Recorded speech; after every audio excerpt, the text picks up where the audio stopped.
उदय। CBI मुख्यालय में बतौर लीगल एडवाइजर तैनात जितेंद्र नाम के शख्स का घर में फंदे से लटका हुआ शव मिला है। प्रणाम, मैं निर्मलेंदु। आज उदय से सिसोदिया जी ने, जी हाँ, डिप्टी सीएम दिल्ली के सिसोदिया, मनीष सिसोदिया ने पीएम मोदी पर एक बार फिर हमला किया। सिसोदिया ने साफ शब्दों में कहा कि हे मोदी जी, सीबीआई के इस्तेमाल करके इस तरह से सीबीआई के अधिकारी पर दबाव न बनाएं कि वे सुसाइड करने पर मजबूर हो जाए। उन्होंने साथ ही साथ मोदी से प्रश्न पूछा, राजनीतिक विरोधियों को कुचलने के लिए अपने ही लोगों पर कितना टॉर्चर करेंगे आप। मनीष सिसोदिया ने कहा कि मैं प्रधानमंत्री नरेंद्र मोदी से सवाल पूछ रहा हूं कि वे बताएं कि ऑपरेशन लोटस चलाने के लिए और कितने अधिकारियों की कुर्बानी लेंगे। डिप्टी सीएम ने कहा कि प्रधानमंत्री जी, मुझे गिरफ्तार करना चाहते हैं तो करा लें, गिरफ्तार कर लें, लेकिन अधिकारियों को इस तरह प्रताड़ित करना बंद करें ताकि वे आत्महत्या न करें। 2 दिन पहले सीबीआई के एक अधिकारी ने सुसाइड किया और उसकी पूरी खबर आप लोगों ने, मीडिया ने भी दिखाई थी कि किस तरह से एक सीबीआई के अधिकारी ने सुसाइड किया है। उनके बारे में पता चला है कि जिस सीबीआई अधिकारी ने सुसाइड किया था वो जितेंद्र कुमार जी थे, डेप्यूटी लीगल एडवाइज़र। ये सीबीआई के एंटी करप्शन ब्रांच में लीगल एडवाइज़र थे। इनका काम था लीगली चीज़ों को अप्रूव करना, उनको रिजेक्ट करना, उनकी सारी लीगलिटी को देखना। और मेरे खिलाफ जो फर्जी एफआईआर कराई गई है एक्साइज के मामले में, उसका भी लीगल मामला वही देख रहे थे। पता यह चला है कि मेरे खिलाफ गलत तरीके से केस बनाकर ये उनके ऊपर दबाव डाला जा रहा था कि मेरे खिलाफ गलत तरीके से केस बनाकर मुझे अरेस्ट कराने की लीगल मंजूरी दें। उनके ऊपर जिन अधिकारी ने, सीबीआई के जिस अधिकारी ने सुसाइड किया है, उनके ऊपर गलत तरीके से दबाव बनाया जा रहा था कि मेरे खिलाफ इलीगल तरीके से, फर्जी तरीके से केस बना के मेरे अरेस्ट को मंजूरी दें, जिसको वो मंजूरी नहीं दे रहे थे। उनके ऊपर इतना दबाव था कि वो मानसिक दबाव में आ गए और उन्होंने सुसाइड कर लिया। ये बहुत दुखद घटना है कि सीबीआई के एक अधिकारी को, जिसको दिख रहा था कि पूरा का पूरा मामला फर्जी है, उसके ऊपर इतना दबाव बनाया गया गलत काम करने के लिए कि उसको आत्महत्या करने पर मजबूर होना पड़ा। मुझे फंसाने के लिए, मुझे अरेस्ट करने के लिए, किसी फर्जी केस को लीगली साउंड बनाने के लिए एक अधिकारी पर इतना दबाव बनाने पर आ गए ये लोग कि अब बेचारे उस अधिकारी को सुसाइड करना पड़ा। ये बहुत अफसोसजनक है। मेरी उनके परिवार के प्रति बहुत संवेदना है, उनकी असमय इस घटना से। मैं आज प्रधानमंत्री जी को भी कहना चाहता हूँ कि आप मुझको फंसाना चाहते हैं फर्जी तरीके से, फंसा लीजिए। आप मेरे ऊपर रेड कराना चाहते थे, आपने रेड करा ली। आप फर्जी एफआईआर करा चुके मेरे ऊपर। आप मुझे अरेस्ट कराना चाहते हैं, आप बता दीजिए, जहाँ कहोगे मैं आ जाऊँगा। लेकिन इस तरह से अधिकारियों के ऊपर दबाव बना के उन्हें फांसी लगाने पे, उन्हें आत्महत्या करने पे मजबूर मत कीजिए। इससे घर उजड़ रहे हैं, ये ठीक नहीं है। आप हर वक्त यही सोचते रहते हैं मैं सीबीआई का इस्तेमाल कैसे करूं, मैं ईडी का इस्तेमाल कैसे करूं, मैं चुनी हुई सरकारों को कैसे गिराऊं, चुने हुए एमएलएज को कैसे खरीदूं।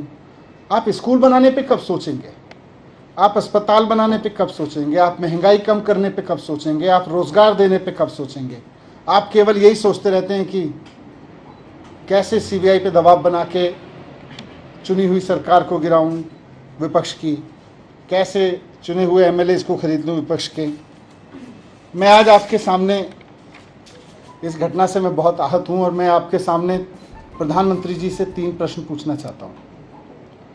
जो सीबीआई के अधिकारी ने सुसाइड किया, जिसके ऊपर बहुत दबाव था कि वो मेरे खिलाफ पूरे के पूरे केस को लीगली साउंड बनाए और उनको आत्महत्या करनी पड़ी जितेंद्र कुमार जी को, उसके सिलसिले में मैं प्रधानमंत्री जी से 3 सवाल पूछना चाहता हूं कि अधिकारियों पे इतना दबाव क्यों बनाया जा रहा है कि वो आत्महत्या करने जैसा कदम उठाने पे मजबूर हों। आप अपने राजनीतिक विरोधियों को कुचलने के लिए अपनी ही सरकार के अधिकारियों को और कितना टॉर्चर करोगे? दूसरा सवाल है मेरा कि क्या अब भारत की केंद्र सरकार का काम केवल ऑपरेशन लोटस चलाना रह गया है? जिस तरह से राज्यपालों से, उपराज्यपालों से दबाव डाल के उनसे उल्टे सीधे काम कराए जा रहे हैं, जिस तरह से सीबीआई पे दबाव डाल के, ईडी पे दबाव डाल के उल्टे सीधे काम कराए जा रहे हैं, तो क्या अब केंद्र सरकार का काम केवल ऑपरेशन लोटस चलाना रह गया है? ये मेरा दूसरा सवाल है प्रधानमंत्री जी से। और तीसरा सवाल है कि जनता की चुनी हुई सरकारों को कुचलने के लिए और कितनी कुर्बानियां आप लेंगे, ये बताएं। ये बहुत दुखद घटना है। विपक्षी सरकारों को कुचलने के लिए सीबीआई के ऊपर इतना दबाव कि अधिकारियों को सुसाइड करने पे मजबूर होना पड़े, ये इस देश में पहले कभी नहीं हुआ। बहुत दुखद है और मैं उम्मीद करता हूं कि प्रधानमंत्री जी मेरे इन तीनों सवालों को गंभीरता से लेंगे और थोड़ा इस पे सोचेंगे। हालांकि दूसरी तरफ जांच एजेंसी ने स्पष्ट किया कि मनीष सिसोदिया के शरारती और भ्रामक बयान का जोरदार खंडन करती है। सीबीआई अधिकारी स्वर्गीय जितेंद्र कुमार किसी भी तरह से आबकारी नीति की जांच में शामिल नहीं थे, सीबीआई ने स्पष्ट किया। बता दें कि सीबीआई के अधिकारी के सुसाइड करने से पूरा देश शर्मसार हो गया, लेकिन मेन मीडिया इस खबर पर आगे कार्रवाई नहीं की। शायद मेन मीडिया के लोग यही सोच रहे होंगे कि यदि लेने के देने पड़ जाए तो अच्छा यही होगा कि चुप्पी साध लेना बेहतर है, और उन्होंने चुप्पी साध ली।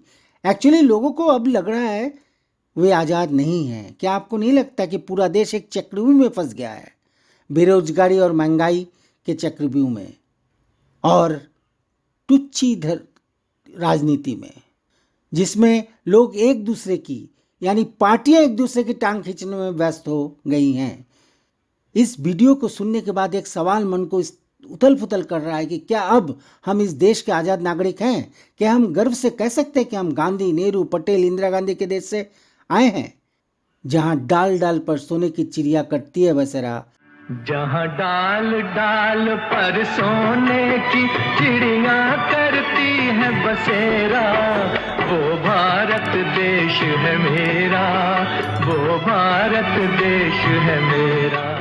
तो आज बस इतना ही। ये वीडियो आपको कैसा लगा प्लीज़ कमेंट और शेयर करें, और अपने सब दोस्तों को कहें कि सब्सक्राइब करें प्लीज़। हमारी तरफ से प्रणाम।